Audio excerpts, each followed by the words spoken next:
चली दीन की और उसके मददगार की बात, आशिक़े रब की मोहम्मद के वफादार की बात, सब्र की प्यास की ईसार की किरदार की बात, फिर तो होना है, फिर तो होना है मेरे सैयद सरदार की बात, सैयद सरदार की। महरमुल हराम ईंदे ही पूरी कायनात जियां ॻोठ कामरेड हैदर बख्श जतोई बखोदेरो में पिण या हुसैन अलैहिस्सलाम जूं सदाऊं बुलंद। मोमिनीन पारां मजलिस अज़ादारीअ जो सिलसिलो जारी कयो वियो।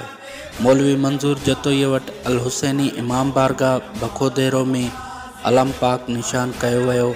मातमी संगत अल हुसैनी इमाम ज़ैनुलाब्दीन बखोदेरो, मातमी सालार फवाद आज़ाद जतोई, कामरेड असद जतोई, दानिश जतोई ऐं मुनसिफ जतोई, बाबर जतोई, मौलवी अली महदी असलम जतोई जी अॻुवाणीअ में अल हुसैनी इमाम बारगाह खां थींदो अज़ादारनि जे लाइ करबला जे मासूम शहीद अली असगर अलैहिस्सलाम जी यादि सां मुनसूब सबीलनि जूं कैंपियूं क़ाइमु कयूं वयूं।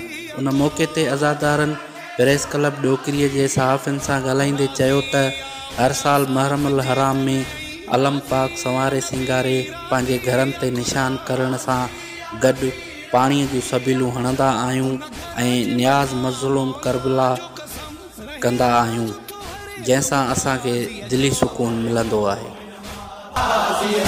मानो कर्मो